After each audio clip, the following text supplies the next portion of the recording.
2023 সালে National Center for Missing and Exploited Children এর cyber tip line এর 32 million সন্দেহজনক শিশু যৌন শোষণ এবং বিশ্বের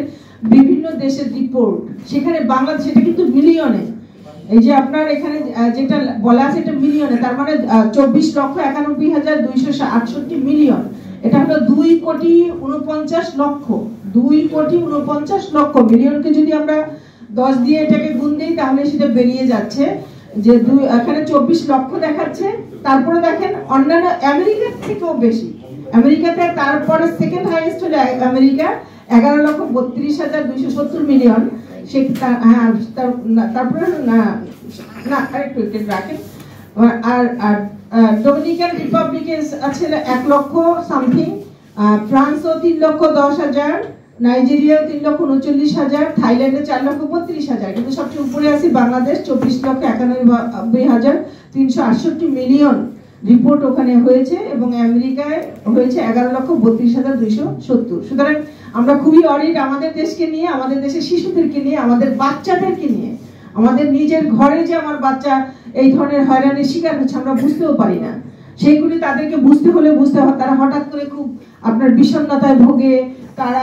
পড়াশোনায় আগ্রহ হারিয়ে ফেলে, তারা বাইরে যেতে চায় না, তারা বই পড়তে চায় না, বিভিন্ন ধরনের সিমটম আমরা দেখি, আমরা সেগুলো কিন্তু জানি না। যেমন এই প্রজেক্টের মাধ্যমে আমরা চেষ্টা করছি কি কি সিমটম দেখলে বাবা মা বুঝবে, আমাদের এগুলোতে আপনারা পাবেন, নেক্সট আরেকটা পাবলিকেশন আসবে যে কি কি সিমটম দেখলে বুঝতে পারবে বাবা মা যে সে কোনো ধরনের হয়রানির সম্মুখীন হচ্ছে কিনা। এই যে সাইকোলজিক্যাল ইস্যুগুলিও বিভিন্নভাবে পর্যবেক্ষণ করে, এবং আমাদের যে প্রফেশনাল পেশাধারীরা আছে, মানে মেডিকেল পেশাধারীরা, তাদের মাধ্যমে এগুলো আবার লিখে বুকলেট আকারে প্রকাশ করা হচ্ছে। তো এটা আমাদের বাংলাদেশের চিত্র, সেটা খুবই একটা মানে ভয়ঙ্কর একটা চিত্র, যে সবার উপরে আমরা অবস্থান করছি, আমাদের শিশুরা একটা বিরাট একটা ভয়ঙ্কর একটা ফাঁদের মধ্যেই পা দিতে যাচ্ছে। সেই জায়গায় আমাদের সবারই সাবধান হওয়াটা খুবই জরুরি। এরপরেটা আমরা যাই, এটা করণীয় যেগুলো সেগুলো আমরা মনে করি, যেটা আমাদের প্রজেক্টের এই হিরোজ থেকে যেটা আইসিটি যেটা বলছে যে জাতীয় কৌশলগত একটা পরিকল্পনা থাকতে হবে, এটা খুবই ইম্পর্টেন্ট একটা বিষয়, এবং একটা সুরক্ষা বলয় বা একটা ফ্রেমওয়ার্ক থাকতে হবে। সরকারকে যেটা করতে হবে সেটা হলো একটা সুরক্ষা ফ্রেমওয়ার্ক করতে হবে। যেমন আমাদের জন্য কিন্তু ইতিমধ্যেই জানেন যে আপনারা শিশুদের জন্য আলাদা ল করা হয়েছে, নারী শিশু নির্যাতন দমন আছে, কিন্তু একদম সুনির্দিষ্টভাবে সাইবার ক্রাইমের ভিকটিমদের জন্য রক্ষা করার জন্য কিন্তু আলাদা কোনো আইন নেই। আপনারা সাংবাদিক, আপনারা জানেন, আমরা এখন আপনাদের মাধ্যমে এটা দাবি করব যে এই শিশুদেরকে যদি অনলাইন বা সাইবার ক্রাইম থেকে রক্ষা করতে হয়, শুধুমাত্র পর্নোগ্রাফিতে আছে, পর্নোগ্রাফি খুব খারাপ, অনেক মানে অ্যাডাল্টদের একটা ইস্যু, যদিও বাচ্চাদেরকেও পর্নোগ্রাফির ইয়েতে ব্যবহার করা হয়, কিন্তু তারপরেও কিন্তু সেখানে সুরক্ষার ব্যবস্থা আছে, কিন্তু শিশুদের জন্য আলাদা করে একটা সুরক্ষা ফ্রেমওয়ার্ক থাকা উচিত প্রত্যেকটা দেশে,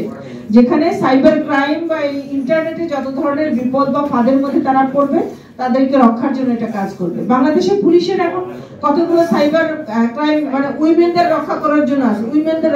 জন্য আছে, সেখানে ফোন দিলেন 999-এ বা ফোন দিলে, এবং আলাদা একটা নাম্বারও আছে, ফোন দিলে হয়তো বা তারা কাজ করে, কিন্তু আমরা যেটা দাবি করছি সেটা হলো শিশুদের সুরক্ষার জন্য একটা আলাদা একটা ফ্রেমওয়ার্ক থাকবে, এবং সেটা লয়ের মাধ্যমে তাদের সুরক্ষাটা নিশ্চিত করতে হবে। পেয়েছি, ওরাও একই কথা বলেছে, যার জন্য আলাদা ল, ওখান থেকেও সে একই ডিমান্ড, আমরা বিভিন্ন স্টেক হোল্ডাররা একই বলছে যে এটা ওই সাইবার ক্রাইম এবং পর্নোগ্রাফি যেরকম ভাবে করা হয়েছে শিশুদেরকে রক্ষা করার জন্য, হয় শিশু আইন সংশোধন করে সেখানে ইনকর্পোরেট করা হোক, নতুন করে এই সুরক্ষা ফ্রেমওয়ার্কটা করা হোক, যাতে অনলাইনের বিভিন্ন বিপদ, সাইবার ক্রাইম, সাইবার বুলিং, এগুলো থেকে তাদেরকে রক্ষা করা যায়। প্রশিক্ষণ এবং শিক্ষামূলক কার্যক্রম, যেটার জন্য কি করতে হবে আমরা নিজেরাই জানি না, আমরা যে গার্ডিয়ানরা বা আপনারা যে সাংবাদিকরা নিজেদের বাচ্চাদের রক্ষা করবেন, আপনি নিজেও কিন্তু জানেন না যে কি করতে হবে। সেই জন্য বলা হচ্ছে যে প্রশিক্ষণ এবং শিক্ষামূলক কার্যক্রমগুলি রাখতে হবে, তার মধ্যে যারা থাকবে কাদের কাদের দিতে হবে, ফৌজদারি মামলাগুলো যেটা আমাদের জুডিশিয়াল ম্যাজিস্ট্রেটরা যে কাজ করে তাদের কথা বলা হয়েছে, জাজদের কথা বলা হয়েছে, প্রথম রেসপন্ডার্স মানে